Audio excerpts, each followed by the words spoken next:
नमस्कार जी, बहुत बहुत शुक्रिया सब लोगों का जुड़ाव के लिए। वरुण वैद्य जी, वंशज कोहल जी, रोहित ठाकुर जी, वंशज कोहल जी, गुड इवनिंग।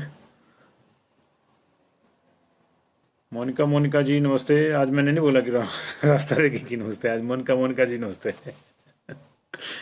संदीप अत्री जी, बलवंत गिल जी और वरुण वैद्य जी, JN ठाकुर जी, बहुत बहुत शुक्रिया आप लोगों का इस जुड़ाव के लिए।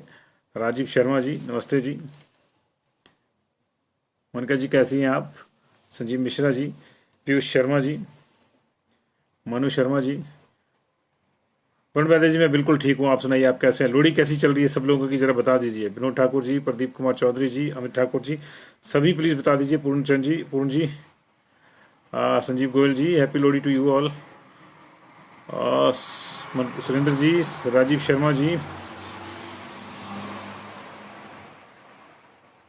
शर्मा जी, चिंतपूर्णी से हैं जी। और good evening from Solan, Vinod Walia ji, very good very good. Monty Kaushal ji hello. Ravi ji नमस्ते।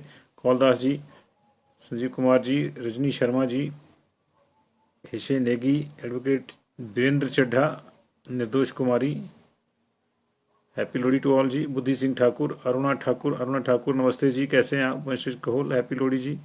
प्रदीप चौधरी, प्रदीप कुमार चौधरी जी, हिशे नेगी जी, विनोद कुमार जी, धीरज शर्मा जी, आशा शर्मा जी, जितेंद्र कुमार महिला जी, Bhuri Singh ji, Aditya Goyal, how are you? सबको लोहड़ी की बहुत बहुत मुबारकें हैं जी। और कैसी रही आपकी लोहड़ी, ये बताइए ज़रा। और कितनी कितनी ठंड है वहाँ पे? कोई ज़माना था जब कहते थे कि बुजुर्ग हमारे सुनाते थे कि आई लोहड़ी और गया सियाल कोड़ी। ये लोकल भाषा की एक हिमाचल की जो लोकल बोली है, उसमें जो है एक ये कहावत है, आया सियाल आई लोहड़ी गया सियाल कोड़ी।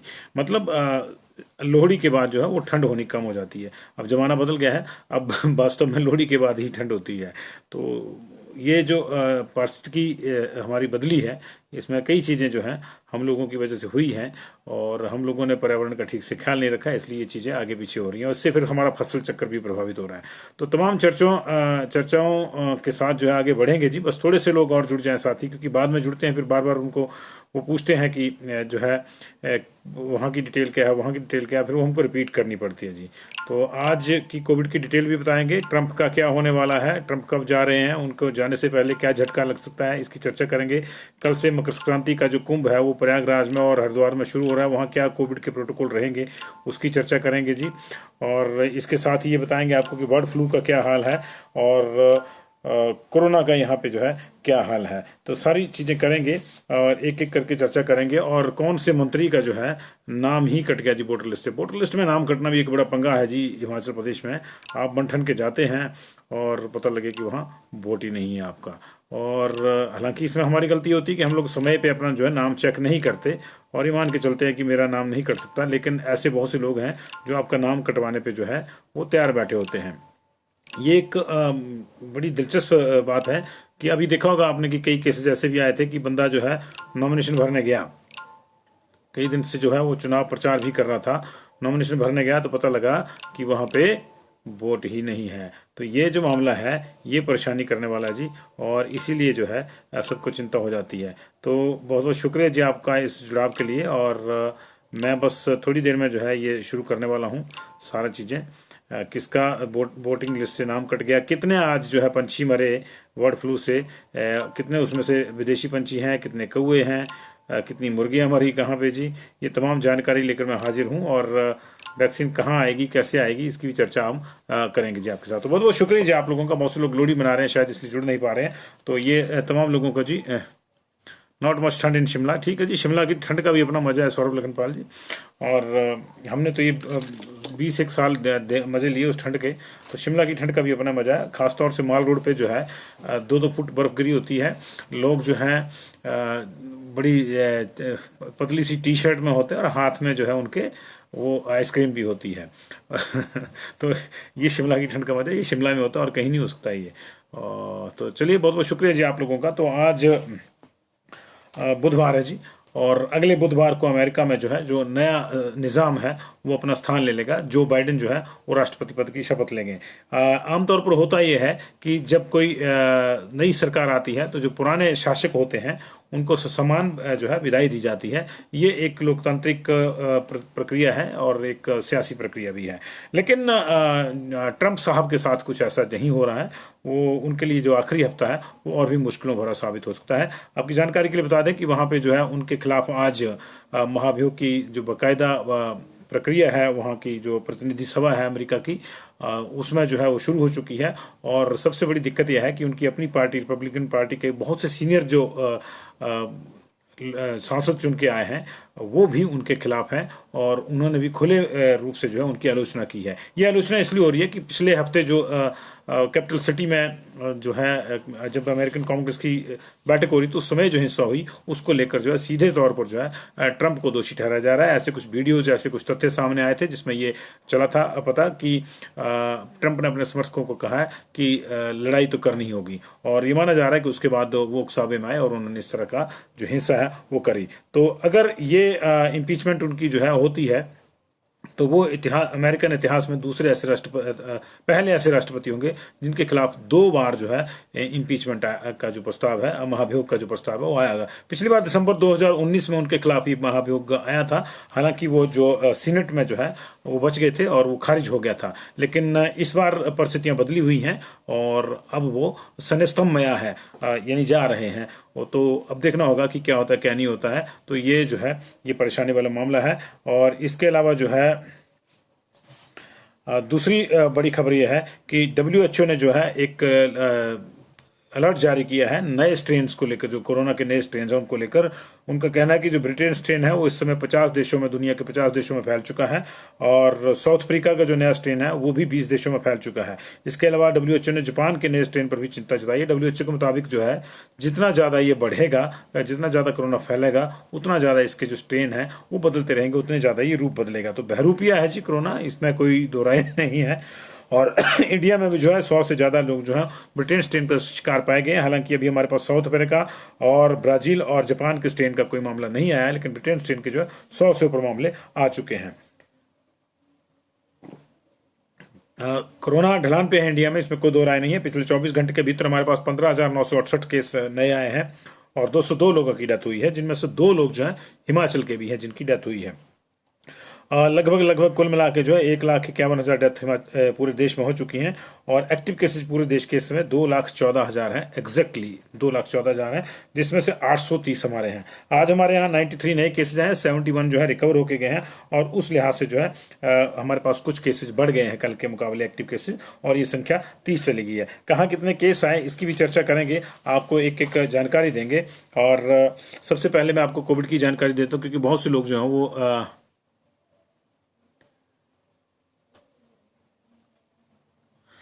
ये मैक्सिमम लोग जो कोरोना का अपडेट चाह रहे हैं, तो मैं सबसे पहले आपको कोरोना का अपडेट देता हूं। हिमाचल प्रदेश में 93 केसेस आज आए हैं जी। 2 डेथ हुई हैं, दोनों डेथ जो टांडा मेडिकल कॉलेज में हुई है, कांगड़ा डिस्ट्रिक्ट के ये लोग हैं। 70 साल की एक फीमेल, विलेज डूक, पोस्ट ऑफिस धमियाना, तहसील थुरल की रहने वाली थी। 5 तारीख को उनको पॉजिटिव पाया गया था, आज इनकी डेथ हो गई है। और दूसरी डेथ जो है 83 ईयर्स के मेल जो है, BPO नैन कमलेड, पोस्ट ऑफिस पालमपुर, 8 तारीख को इनको पॉजिटिव आया गया था, आज इनकी डेथ हो गई। 2 डेथ हुई है इनके साथ जो है अब तक टोटल डेथ जो है वो नंबर चला गया है 953 और इस महीने का टोटल जो हो गया है 30 डेथ हो गई है अब तक। 13 जनवरी तक 13 दिन में 30 डेथ हो चुकी है। हालांकि पिछले महीने के मुकाबले बहुत कम है, लेकिन फिर भी इक्का दुक्का भी अगर डेथ आती है तो चिंता का विषय है। जिस अनुपात में केसेज कम हुए हैं उसी अनुपात में हालांकि डेथ भी कम हुई है, लेकिन अभी ये मामला चल रहा है। बिलासपुर में आज 1 केस आया, चंबा में भी 1 केस आया। चंबा में कल कोई केस नहीं आया था। हमीरपुर में आज फिर 21 केस आए। कल थोड़ी शांति थी हमीरपुर में, लेकिन परसों जो था वो ज़्यादा केसेज आ गए थे वहाँ पे। कल हमीरपुर से 2 आए थे, लेकिन 11 तारीख को जो है हमीरपुर में 18 नए केसेज आए थे। तो आज फिर से 21 नए केसेज आए हैं। कांगड़ा में 29 नए केसेज आए हैं, किन्नौर में 1 केस आया है, कुल्लू में 2 केस आए हैं, लाहौल स्पीति में कोई केस नहीं। इनफैक्ट आज लाहौल स्पीति ही एक ऐसा जिला है जहां कोई केस नहीं आया, बाकी 11 जिलों में केस आए हैं। मंडी में 15 लोग पॉजिटिव पाए गए हैं, शिमला में 3 लोग पॉजिटिव पाए गए। कल बड़ा बैच आया था शिमला में जी, और कल शिमला में जो है हमारे पास 32 लोग पॉजिटिव पाए गए थे, लेकिन आज सिर्फ 3 लोग, तो अच्छी बात।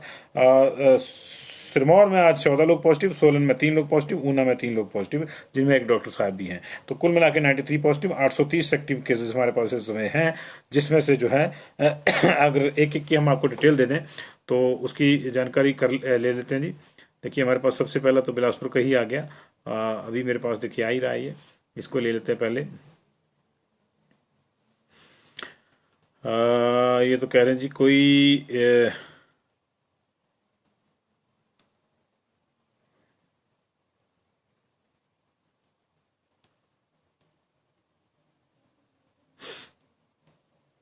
सबसे पहले सिरमौर का रुख करेंगे जी। आज सिरमौर में हमारे पास आज जो है 14 लोग पॉजिटिव आए हैं, और इनमें से जो है 11 साल का एक लड़का जो है वो कोलावाला भूंड नाहन से है, इसी जगह से, यानी कोलावाला भूंड नाहन से। जो 22 साल का एक फीमेल भी पॉजिटिव आई है, 11 साल का एक और बच्चा जो है वो भी पॉजिटिव आया है यहाँ से। तो 3 केसेस कोलावाला भूंड के जी। इसके बाद विलेज मलानू की बेड़ पछाद में ये 60 साल के मेल जो है वो पॉजिटिव आए हैं, और विलेज जडो राजगढ़ में पड़ता है जी, ये 40 साल के मेल वहां से पॉजिटिव आए हैं। विलेज राजगढ़ प्रॉपर से वार्ड नंबर 4 से भी 40 साल के एक मेल पॉजिटिव आए हैं, और इसी वार्ड से जो है 40 साल की एक फीमेल भी पॉजिटिव आए, संभवतः एक ही फैमिली से हैं जी। पाउंटा साहिब के शमशेरपुर से 52 साल का एक मेल पॉजिटिव आया है, और नैनीधार शिलाई से 33 साल के एक मेल पॉजिटिव आए हैं, और 22 साल की एक फीमेल जो है बीपीओ मिल्ला शिलाई से आई है। 2 केस नाहन के हैं और 2 जो है नाहन मेडिकल कॉलेज के हैं, यानी 4 केस टोटल शहर में है। 14 केसेस टोटल जो है आज पाए गए हैं सिरमौर में। हमीरपुर की बात कर लेते हैं। हमीरपुर में 21 केसेस जो है आए हैं आज।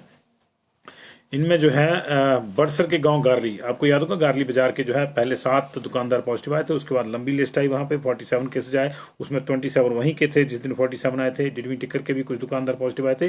तो गारली का जो संक्रमण है वो आगे ट्रेवल कर गया है। अब वहाँ बाहिना, कोटलू, गंगोट आसपास के जो गाँव है वहाँ लगातार मामले आ रहे हैं। तो ये गारली में आज भी 3 लोग, 21 साल का युवक, 43 साल का एक और दूसरा मेल, और 53 साल का एक और मेल, 3 लोग मेल जो है वो पॉजिटिव आए हैं। इसके अलावा गांव भकड़ी के 2 जो है 67 साल की महिला और 10 साल का एक लड़का पॉजिटिव आया है। गांव झरझनी का 50 वर्षीय व्यक्ति पॉजिटिव आया है। कोटला की 53 साल की महिला पॉजिटिव आई है। नारा, ये भी गारली के पास का गाँव है, 45 वर्षीय और 31 वर्षीय 2 व्यक्ति पॉजिटिव आए। गंगोट, ये भी उसी एरिया में है जी। गंगोट का 18 वर्षीय युवक और 12 वर्षीय लड़का पॉजिटिव आया है। ये संभवतः जो दुकानदार पॉजिटिव पाए गए होंगे गारली में, उनके परिवार के लोग होंगे जी। और भोरंज के गांव धमरोल में 66 साल की 66 ईयर्स की फीमेल, दंगोटा के गांव खन से 25 ईयर्स की लड़की, और 6 माह का शिशु जो है वो पॉजिटिव आया है। गांव अणुकला हमीरपुर में से जो है 22 साल की युवती, और भरेड़ी के गांव पल्ली का जो है 23 वर्षीय व्यक्ति जो है वो लड़का युवक जो है वो शामिल है, वो पॉजिटिव आया है। इसके अलावा मेडिकल कॉलेज हॉस्पिटल हमीरपुर में जो है दाखिल 68 साल के एक वरिष्ठ नागरिक समेत जो है 3 लोग पॉजिटिव आए हैं वहां पे। तो कुल मिला के 21 लोग हमीरपुर में पॉजिटिव आए हैं। कुल्लू की बात कर लेते हैं जी। कुल्लू में आज सिर्फ 2 लोग पॉजिटिव आए हैं। ये दोनों कुल्लू हॉस्पिटल में जेर इलाज है और इनको पॉजिटिव पाया गया है। कुल्लू में आज जो है टोटल सैंपल 242 जांचे गए हैं जी। 242, सिर्फ 242 जांचे गए, उसमें 2 पॉजिटिव आए हैं। उधर बिलासपुर में एक जो है पॉजिटिव आया है जी। आज बिलासपुर में 379 सैंपल जो है, 405 टेक्निकली सैंपल जांचे गए हैं टोटल, और 3 अभी जो है अवेटेड है वहां पे। और एक जो पॉजिटिव आया है वो फीमेल है, फीमेल चाइल्ड है, 14 साल की लड़की है। ये वार्ड नंबर 3 पोस्ट ऑफिस और तहसील श्री नैना देवी जी से की रहने वाली हैं। चंबा में भी आज एक ही केस आया है जी, और ये अच्छी बात है। 28 ईयर्स फीमेल, एयरफोर्स कॉलोनी मोती टिब्बा डलहौजी से, वहां से लगातार केसेस आए हैं, तो ये उन्हीं की फैमिली मेंबर होंगी। और एक केस चंबा में आया है जी आज, और रिकवरी जो है आज 7 है चंबा की। जी बिल्कुल 7 है चंबा की रिकवरी। सिरमौर में हमने आपको सारी डिटेल दी थी 14 केसेस की। और इसके अलावा जो है अब मंडी का रुख कर लेते हैं। मंडी में भी 15 केसेस आए जी।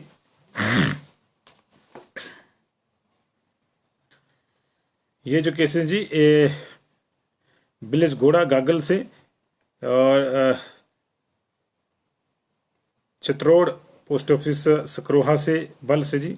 और इसके अलावा सरका घाट के बेहाई गांव से जी। जंदड़ू कलां तहसील सरका घाट से केस है जी। सुंदरनगर के पुराना बाजार से केस है। नर्सिंग गर्ल्स हॉस्टल नेरचौक से केस है। बीपीओ पिंगला तहसील सरका घाट से केस है। बीपीओ गुटकर से 2 केसेज है हमारे पास। इसके अलावा जो है जाबली पोस्ट ऑफिस बगसाड़ तहसील करसोग से हमारे पास केस है। तमरो पोस्ट ऑफिस डियारगी बल से केस है। महादेव सुंदरनगर से केस है। रथोल पोस्ट ऑफिस बल से केस है। और विलेज ख्यूरी पोस्ट ऑफिस राजगढ़ मंडी से केस है जी। तो ये मंडी में 15 केसेज आ जाए हैं जी। और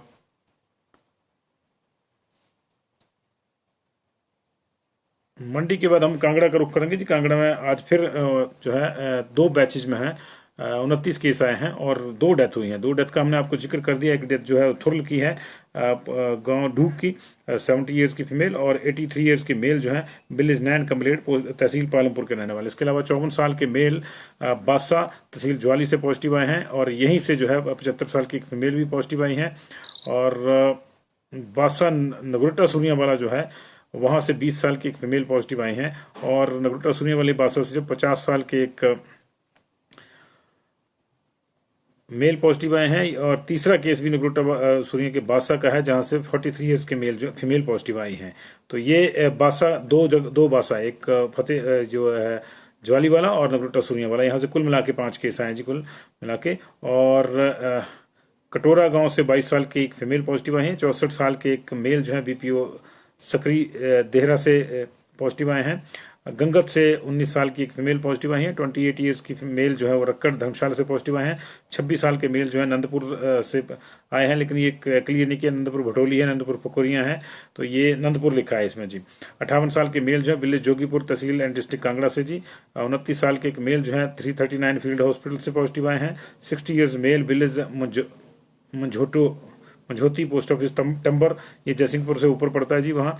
61 ईयर्स के मेल जो है विलेज बांदी शाहपुर से जी। 30 ईयर्स के मेल जो है ये इसी गांव से पॉजिटिव आए हैं। और इसी गांव से 55 साल के जो है एक और फीमेल पॉजिटिव आई है। तो 3 केसेज जो बांदी शाहपुर से आए हैं जी। और जलाड़ी कांगड़ा से एक केस 28 साल के मेल हैं। विलेज मझोटी से एक और केस है, 57 ईयर्स फीमेल है, ये टंबर वाला ही। और डीएम फॉरेस्ट के care of forest corporation 56 years male DM forest corporation जो है ये भी पॉजिटिव आए हैं। 19 साल के एक मेल जो है बीपीओ परागपुर तहसील परागपुर से पॉजिटिव आए हैं। और यहीं से परागपुर से 17 साल की एक बच्ची भी पॉजिटिव आई है। 85 ईयर्स फीमेल जो है विलेज बरमोली पोस्ट ऑफिस भड़वार से पॉजिटिव आए हैं। और धर्मशाला से जो है 27 ईयर्स का मेल पॉजिटिव आया है। दूसरे बैच में जो है नगरोटा बगवां से 42 साल का एक मेल, बल्ला परौर से जो है 29 साल का एक मेल, भौरा खैरा भौरा वाले भौरा से जो है 40 साल का एक मेल, और भुआणा पालमपुर ये 3 बड़ के पास पड़ता है जी, ये टंबर वाला एरिया है वही भुआणा, 35 साल का जो एक मेल है वहाँ से पॉजिटिव है। इसके अलावा नगरोटा बगवां से एक और केस आया 39 ईयर्स का मेल, और बीपीओ संघोल से जो है 39 ईयर्स के मेल पॉजिटिव है। कुल मिला के 29 केसेज आए जी कांगड़ा से आज। और शिमला में आज शिमला में शांति सिर्फ 3 केस, एक आरट्रैक से, एक रामपुर से, एक मंडी का रहने वाला जी। 3 केसेज आए हैं। बाकी या तो सैंपलिंग नहीं हुई, सैंपलिंग हालांकि हुई है वैसे शिमला में तो 638 सैंपल हैं, लेकिन बाकी जगह से या तो डिटेल अभी आई नहीं है या केसेज नहीं आए। अगर केसेज नहीं आए तो बहुत अच्छी बात है जी। और ये सोलन की डिटेल हमारे पास नहीं है, ऊना की डिटेल हम आपको दे रहे हैं जी। और ऊना में एक डॉक्टर साहब को मिला के जो है 2 केसेस पॉजिटिव आए हैं, 3 केसेस टोटल पॉजिटिव है ऊना में। इसमें से जो है बीपीओ चलोला वार्ड नंबर 4 तहसील एंड डिस्ट्रिक्ट ऊना से 2 केस है जी हमारे पास। और 181 प्रेमनगर वार्ड नंबर 1 ऊना से जो है 1 केस है। तीनों केस जो है हमारे पास ऊना शहर के हैं जी। ये तो मामला था जी अब टोटल कोरोना का जी। और कुल मिला के 3 केसेज अभी सोलन के बचते हैं, उसकी डिटेल हमारे पास नहीं आई, अगर एंड में आई तो हमको बिल्कुल देंगे। और 71 लोग आज रिकवर हुए, जिसमें से 4 लोग रिकवर हुए हैं बिलासपुर से, 7 लोग रिकवर हुए हैं चंबा से, 2 लोग रिकवर हुए हैं हमीरपुर से, 9 लोग रिकवर हुए हैं कांगड़ा से, 1 रिकवर हुआ है किन्नौर से, 3 रिकवर हुए हैं, 1 केस किन्नौर में भी आया जी, किन्नौर के रिकांगपिओ से 1 केस आया है, वो मैं बताना भूल गया था आपको। और 1 ही रिकवर भी हुआ है वहाँ पे। 3 केस रिकवर हुए कुल्लू में, 2 वहाँ पे आए हैं पॉजिटिव। लाहौल स्पीति में कोई केस नहीं आया, 2 रिकवर हुए हैं। अब कुल वहाँ पे 5 एक्टिव केसेस रह गए हैं, सबसे कम वहीं पे हैं। 12 केस रह गए हैं रिकवर हुए मंडी में, 14 रिकवर हुए शिमला में, 11 रिकवर हुए सिरमौर में, 5 रिकवर हुए सोलन में, 1 रिकवर हुआ ऊना में। कुल मिला के 71 रिकवर हुए, 93 आए जी। तो ये 22 लोग जो हैं आज ज़्यादा बढ़ गए हैं आज एक्टिव केसेज में, जिसकी बदौलत जो है एक्टिव केसेज 830 हो गए हैं। अब हमारे पास बिलासपुर में 34 एक्टिव केसेज हैं, चंबा में 30 है, हमीरपुर में 128 हैं, 211 कांगड़ा में है, सिर्फ 7 किन्नौर में है, 24 कुल्लू में है, केवल 5 लाहौल स्पीति में एक्टिव बचे हैं। अब 86 एक्टिव बचे हैं मंडी में जी, 98 बचे हैं शिमला में, 86 सिरमौर में, 79 सोलन में और 42 जो हैं वो ऊना में बचे हैं। तो सिर्फ और सिर्फ ये हमीरपुर और कांगड़ा को छोड़कर बाकी तमाम 10 जिलों में जो है 100 से नीचे एक्टिव केसेज हैं, और इनफैक्ट किन्नौर और लाहौल स्पीति में तो 10 से नीचे एक्टिव केसेज रह गए हैं। और बिलासपुर और चंबा, कुल्लू, बिलासपुर, चंबा, यहाँ पे जो है, और ऊना, इन 4 जिलों में जो है अंडर 50 हो गया जी एक्टिव केसेज जी। तो ऊना के आज 2 केस आए हैं, लेकिन सिर्फ 42 केसेज रह गए जी ऊना के अभी एक्टिव हमारे पास। अब बात कर लेते हैं चुनावों की। चुनाव सरगर्मी पूरे उस पे है जी, और बड़ी ठंड में भी जो चुनाव है वो पसीने छुड़ा रहा है, खासतौर से प्रत्याशियों के और पार्टियों के। लेकिन इसी बीच में जो एक नई समस्या आ रही है वो आ रही है वोटर लिस्ट से लोगों के नाम गायब हो रहे हैं। पहले आपने देखा कैंडिडेट्स के नाम गायब हो गए, बेचारे गाजेबाजी के साथ नॉमिनेशन भरने गए और वहां वोटर लिस्ट में नाम नहीं निकला, तो बेचारे लौट के आगे परेशान हो गए। अब जो है पूर्व मंत्री सुधीर शर्मा का नाम जो है धर्मशाला में गायब हो गया जी वोटर लिस्ट से। उनका नाम ही नहीं, आज उन्होंने चेक किया तो। और अब कुछ नहीं हो सकता अगर 17 तारीख को उनका वो है चुनाव है, तो ये नॉमिनेशन से 9 दिन पहले जो है अगर आप पता कर लेते हैं तो आपका नाम आ जाता है, अदरवाइज फिर मामला गड़बड़ हो जाता है। तो ये जो है पूर्व मंत्री सुधीर शर्मा का नाम वोटर लिस्ट से गायब हो गया। वो जो है रक्कड़ पंचायत में जो है उनका वोट था, लेकिन अब उनका वोट नहीं है, कट गया है। तो ये एक बड़ी दिलचस्प खबर है, और उन्होंने फिर आरोप लगाया है कि हर पंचायत से 200-300 वोटर ऐसे ही काट दिए गए हैं, और ये हाईजैक करने की कोशिश हो रही है। तो आप सोच सकते हैं कि सरकार कितनी चिंता में है, उनके कहने का मतलब है। हम ये नहीं कह रहे कि सरकार ने कटवाया, और उन्होंने कहा कि मैं उच्च न्यायालय में याचिका दायर करूंगा इस पूरे मामले पर। लेकिन हम जो कहना चाहते हैं वही कहना चाहते हैं कि ये सुधीर शर्मा की दिक्कत नहीं है, ये हर आदमी की दिक्कत है। हर आदमी की दिक्कत है, जिसको लगता है कि ये मुझे वोट नहीं देगा उसको दूसरे का नाम कटवा देता है। ये नॉर्मल है, हर चुनाव में ये रोना रोया जाता है। क्यों होता है ऐसा? बड़ा सवाल है कि क्यों ऐसा होता है। क्यों नहीं हम ऐसी व्यवस्था बनाते कि जब किसी का नाम वोटर लिस्ट में दर्ज हो गया है तो वो तब तक ना कटे जब तक वो खुद लिख के ना दे दे कि मैं कहीं और वोट बनवा लिया है, या फिर उसका डेथ सर्टिफिकेट जो है वो पंचायत कार्यालय में जमा ना हो। 2 स्थितियों में ही कटना चाहिए, तीसरी स्थिति में क्यों कटे? और अगर किसी ने रिसेंट चुनाव में वोट डाला है तो क्यों ना ऐसी व्यवस्था बना दी जाए कि जिसने एकदम से पहले, इससे पहले वाले चुनाव में अगर वोट डाला है, जैसे मान लीजिए इससे पहले वाला चुनाव यहाँ पे हुआ था लोकसभा का, तो अगर किसी ने लोकसभा में चुनाव डाला है तो अभी पंचायत के चुनावों में या नगर निकाय के चुनावों में उसका नाम जो है अगर कट रहा है तो उसको कम से कम जो है व्यक्तिगत रूप से सूचना देनी चाहिए, तब जाके कटना चाहिए। ऐसा नहीं होता कि किसी ने कह दिया कि नहीं है जी नहीं है, 2 लोगों ने लिख के बता दिया को नहीं है तो कट गया। उस आदमी का बिल्कुल सारा आता पता सबका होता है, उसके साथ जो है पत्र व्यवहार हो या उसको जो SMS या व्हाट्सएप या जिस तरह से भी उसको सूचना जानी चाहिए कि आपका नाम यहाँ नहीं है, क्या आप कहीं और शिफ्ट हो गए हैं, या आपके घर के सदस्य के इस व्यक्ति का नाम जो है आप वोटर लिस्ट में नहीं है, क्या वो सुरक्षित हार गए हैं। इस तरह की चर्चा होनी चाहिए। अन्यथा एक और व्यवस्था होनी चाहिए कि अगर वोटर लिस्ट में नाम नहीं भी है और बंदा मौके पे जो पहुंचा है उसके पास वैलिड वोटर आई कार्ड है जिसपे उसका नाम पता सब कुछ है लिखा हुआ है, तो उसको जो है वोट डालने देना चाहिए। अगर कोई दूसरा आई कार्ड लेके आता है तब तो उसमें चिंता, तब तो नहीं होना चाहिए। लेकिन अगर उसके पास वैलिड वोटर आई कार्ड है तो ये क्या मजाक है कि वोटर लिस्ट में नाम नहीं है जी, ये कोई मजाक नहीं है। फिर इस चीज पे जो है ध्यान देना होगा, और इससे जो है सारी समस्या हल हो जाएंगी। क्योंकि वोटर लिस्ट से नाम कटना जो है किसी का मौलिक अधिकार को जो है उसको वंचित करना, उसके मौलिक अधिकार से। हमारे फर्स्ट राइट है वोट करना, और किसी का अगर वोट बना नहीं है तो अलग बात है। किसी ने बनवाया है पहली बार वो नहीं बन के आया तो अलग बात है, उसमें कोई प्रशासनिक दिक्कतें हो सकती हैं। लेकिन जिसका वोट बरसों से बना है, जो चुनाव दर चुनाव वोटिंग कर रहा है, अगर उसकी डेथ नहीं हुई है और या उसने अपना प्लेस ऑफ रेजिडेंस जो है वो नहीं बदला है अपना उसने, तो जो उसका वोट नहीं करना चाहिए, और उसका वैलिड डॉक्यूमेंट होना चाहिए साथ में विभाग के पास। अन्यथा जिन लोगों ने वोटर लिस्ट बनाई है उनके खिलाफ भी कार्रवाई होनी चाहिए, ये कार्रवाई होनी चाहिए। अदरवाइज होता क्या है कि हर आदमी परेशान होता है। हार जीत अगर इस तरह से लेनी कर किसी ने जीतना है तो मुझे नहीं लगा जी कि नहीं, बिल्कुल काट देते हैं जी। काट देने का मतलब यही है कि वोटर लिस्ट आपको दिखा दीजिए, वोटर लिस्ट में आपका नाम नहीं है, तो आप क्या करोगे वहां पे। लेकिन मेरा कहना यह है कि अगर आपके पास वैलिड वोटर कार्ड है वहां पे उस समय, और उसमें आपका नाम लिखा होगा, आपका पता लिखा होगा, पूरा गांव बनाओ साहब लिखा होगा, आधार कार्ड भी अब तो जो है जुड़े हुए हैं इसके साथ, तो ठीक है, फिर आपको अलाउ करना चाहिए उनको, चाहे वोटर लिस्ट में आपका नाम है चाहे नहीं है, लेकिन आप तो वोटर है ना, आपके पास तो वोटर आई कार्ड है, वो तो नहीं रद्द हुआ। एक एक लिस्ट दिखा देंगे कागज का टुकड़ा आपकी जिसमें आपका नाम नहीं है, क्या मजाक है इस पे। और वो भी तब जब पिछले चुनाव में आप घर घर जाके पर्चियां बांट के आए थे कि आपका वोटर नंबर इतना है, आपका इतना है, तो ये जो है ये प्रॉब्लम है वहां पे। और इसके बाद जो है आज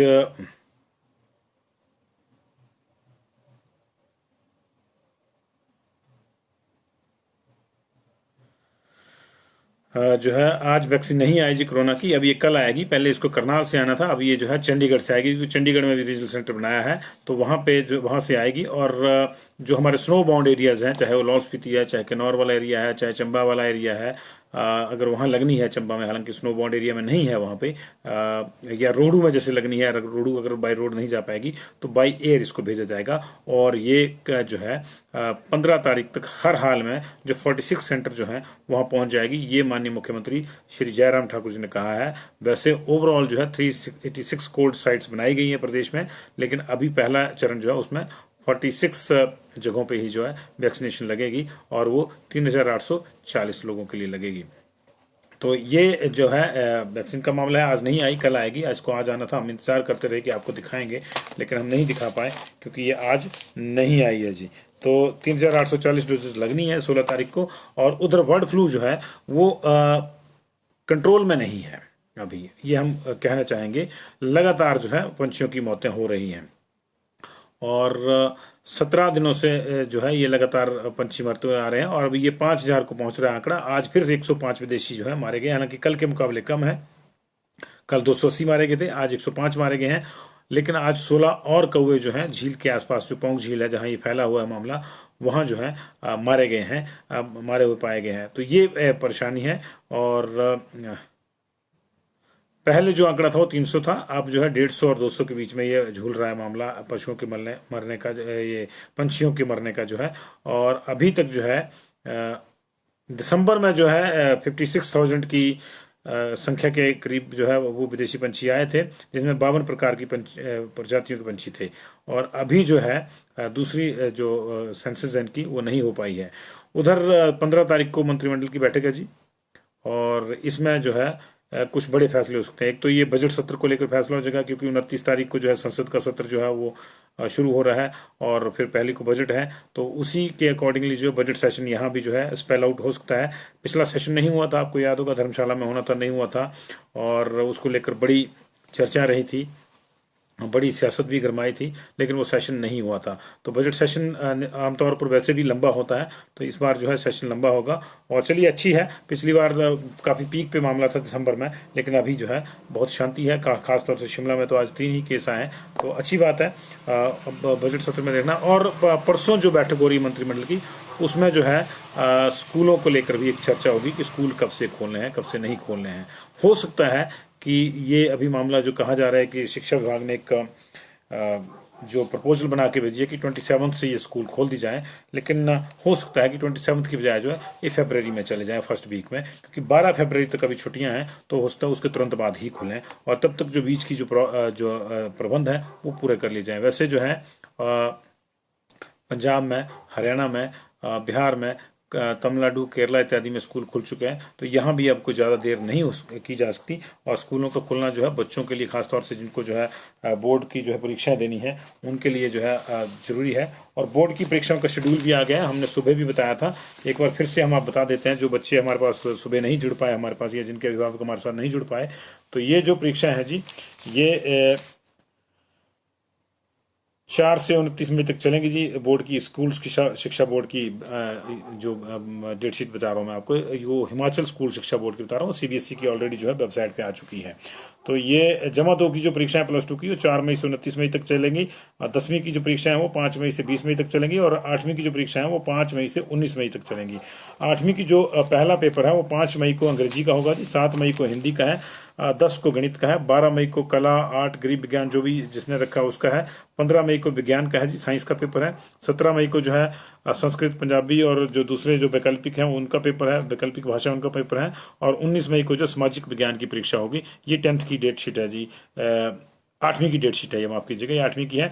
10वीं की जो डेट शीट है 5 मई को हिंदी का है, 7 को संस्कृत का है, और संस्कृत उर्दू पंजाबी तमिल तेलुगु जिसने जो भी रखा है उसका है 7 तारीख को। 10 मई को जो है मैथ का पेपर है जी। 12 मई को आर्ट का ए का पेपर है, स्केल और जो ज्योमेट्री है, ज्यामिति, स्केल और ज्यामिति का पेपर है जी। और इसके अलावा स्वर संगीत, बाल संगीत, म्यूजिक मैजिक इत्यादि जो है वो है। और ये है 12 को। उसके बाद 15 मई को जो है सामाजिक विज्ञान का पेपर है जी, सोशल साइंस का और सोशल स्टडी का। 17 मई को अंग्रेजी का पेपर है। 19 मई को विज्ञान और प्रौद्योगिकी, साइंस एंड टेक्नोलॉजी का पेपर है। 20 को जो है फाइनेंशियल लिटरेसी की परीक्षा होगी। कला विषय के भाग बी का प्रचालन जो है वो प्रैक्टिकल परीक्षा के रूप में अन्य विषयों की परीक्षा के साथ होगा। 12th की डेट शीट मोटा मोटी जो है वो आपको बता देता हूँ। 4 मई को जो है म्यूजिक का पेपर होगा, 5 मई को साइकोलॉजी का पेपर होगा, 6 मई को संस्कृत, और 7 को हिंदी, 8 को केमिस्ट्री, 10 को अंग्रेजी, 11 को जो है पब्लिक एड, 12 को ह्यूमन इकोलॉजी फैमिली साइंस, 13 को पॉलिटिकल साइंस, 15 को मैथमेटिक्स का पेपर है जी, 17 को जो इकोनॉमिक्स का है, 18 को डांस फाइन आर्ट्स, 19 को बायोलॉजी एंड अकाउंटेंसी, 20 को हिस्ट्री, 21 को ज्योग्राफी, 22 को बिजनेस स्टडी और फिजिक्स की परीक्षा होगी, 24 को जो है automobile, health care, IT, security, retail, agriculture, travel and tourism, telecom, physical education जिन जिन्होंने रखा है उसका होगा, 25 को फाइनेंशियल लिटरेसी, 27 को कंप्यूटर साइंस, फिजिकल एजुकेशन, योग, और 28 को जो है फिलोसफी, फ्रेंच, उर्दू जिन्होंने रखा उसका होगा, 29 को सोशोलॉजी की परीक्षा होगी। ये जो है मोटा मोटी जो डेट शीट है ये 8वीं, 10वीं और 12वीं की है जी। तो बहुत बहुत शुक्रिया जी आपको। और सीबीएसई की डेट शीट के लिए वंशिष कोहाल, आप सीबीएसई की जो वेबसाइट है उस पर जाइए। हम इसको जब ये आई थी बहुत पहले आ गई थी तब हम उसको स्पेल आउट कर चुके हैं। तो बहुत बहुत शुक्रिया जी आप सब लोगों का। आपको एक बार फिर से लोहड़ी की हार्दिक शुभकामनाएं। कल मकर संक्रांति है। कल हरिद्वार में जो कुंभ शुरू हो रहा है जी, छोटा कुंभ, और प्रयागराज में भी माघ मेला जो है शुरू हो रहा है। और दोनों ही जगहों पे जो है इस बार बहुत कठिन नियम रहेंगे कोरोना के लिहाज से। प्रयागराज में तो मेले में जाने की उसी को इजाजत होगी जिसकी रिपोर्ट रैट पे, उसको रैपिड एंटीजन पे जांचा जाएगा, नेगेटिव आएगी, उसी को जाने दिया जाएगा जी। और सैंपलिंग बिल्कुल आपने याद दिला दिया जी। सैंपलिंग जो है आज कुल मिला के 6,415 सैंपल जांचे गए हैं जी। 405 बिलासपुर में, 3 पेंडिंग है, 383 आज चंबा में, 20 पेंडिंग है, 404 हमीरपुर में लिए गए सैंपल टोटल, 40 अभी भी पेंडिंग है, 2083 कांगड़ा में, 45 पेंडिंग है, 122 किन्नौर में कोई पेंडिंग नहीं, 242 कुल्लू में कोई पेंडिंग नहीं, 36 लाहौल स्पीति में कोई पेंडिंग नहीं, 485 मंडी में जी, संजीव जी, गोयल जी, 485 मंडी में, लेस देन 500, और कोई पेंडिंग नहीं, 638 60 शिमला में, 60 पेंडिंग, 539 सिरमौर में 9 पेंडिंग, 434 सोलन में कोई पेंडिंग नहीं, 643 ऊना में कोई पेंडिंग नहीं। लेकिन एक जो इंटरेस्टिंग चीज मैं पिछले एक हफ्ते से देख रहा हूं जी, वो ये है कि तमाम जगह से जो जानकारी आती है वो 5 सवा 5 बजे के बाद खत्म, 5 बजे को बाइंड अप हो जाता है सब जगह का मामला, सबकी छुट्टी, 10 से 5 ही चल रहा है ये मामला। पहले 9 साढ़े 9 बजे तक, रात के 11 बजे भी जो है अपडेट आ जाता था, लेकिन अभी जो अपडेट है वो 5 बजे बाइंड कर देते हैं। इसका मतलब है कि 5 बजे के बाद कोई काम नहीं है, तो ये टेस्टिंग कम हो रही है, ये ठीक है। और ऐसा क्यों है ये भी समझ से बाहर है जी, और ये इस पे ये चर्चा का विषय है, शोध का विषय है। शोध का विषय है कि ऐसा क्या हो गया है कि तमाम जो जिले हैं उनकी टोटल सैंपलिंग की जो भी डिटेल आनी होती है, 1 पॉजिटिव आया, 2 आया, 3 आया, 4 आया, 10 आए, 5 आए, इससे ज़्यादा तो वैसे भी नहीं आ रहे, लेकिन वो जो है वो 5 बजे से पहले बता दी जाता है। उसके बाद सब जो है चैन की बंसी जाते हैं, नहीं जुड़ते हैं। क्या उनको कोई ऐसा आदेश दिया गया कि बस इतने की दिखाने हैं, उससे ज़्यादा नहीं दिखाने हैं, धीरे धीरे कोटा पूरा करते रहो, बाद में देख लेंगे जी। और अगर कहीं इस तरह से हो रहा है तो फिर फेक सैंपलिंग के चांसेस बढ़ जाते हैं, और फेक सैंपलिंग हो रही है तो बहुत बड़ा घोटाला हो जाएगा जी। कि ये चीज़ तो ना मैं देख पा रहा हूँ, ना आप देख पा रहे हैं, ना कोई और देख पाएगा कि वास्तव में अगर कहीं 600 सैंपल लिए गए हैं तो कहाँ लिए गए हैं। हम लोग तो जो सरकार की सूचना आती है उसी पे रिलाई करते हैं कि हाँ यहाँ 600 सैंपल लिया गया तो यहाँ 600 सैंपल लिया गया होगा जी, हम मान के चलते हैं, क्योंकि उनका उनका कोई डिटेल नहीं आता जी, उनका कोई डिटेल नहीं आता कि कहाँ कहाँ लिए गए हैं, किस किस के लिए गए सैंपल। ये जरूर आ जाता है कि इतने हैं, तो चलिए चलता है जी। बहुत बहुत शुक्रिया आप लोगों का। और इलेक्शन के बाद खुदा ना करे कि केसेस बढ़े, लेकिन मुख्यमंत्री जो है धर्मशाला में जब उन्होंने मीडिया से बातचीत करी तो उन्होंने कहा कि ये संभव है कि केसेस बढ़ जाएं, तो हमें भी लगता है कि संभव है कि केसेस बढ़ जाएं। ये जो 830 केस हैं जी हमारे पास, ये अब जो एवरेज केसेस की है उसके लिहाज से ही रहेंगे, और ये एकदम से कम नहीं होंगे, क्योंकि 10 दिन का तो जो शेड्यूल ही है आपका ऑटोमेटिकली किसी के ठीक होने का। तो अगर डेली मान लीजिए 70 केसेज आते हैं तो 700 केसेज एक्टिव रहेंगे रहेंगे जब तक कि ओवरऑल जो है एवरेज जो है डेली की वो कम नहीं हो जाती। अभी डेली की एवरेज जो है वो 80 के आसपास चल रही है, इसलिए 830 केस हैं जी। आज 22 केस नए बढ़ गए हैं आज एक्टिव केसेज में। कल हमारे पास जो है वो 810 थे, आज 20 और बढ़ गए, 830 केसेज हमारे पास। इनफैक्ट 22 बड़े हैं, लेकिन एक्टिव केसेस 2 इसलिए भी कम हो गया क्योंकि 2 की डेथ हो गई है। तो ये 22 का मामला जो आज बढ़ गया है। बहुत बहुत शुक्रिया जी आपका।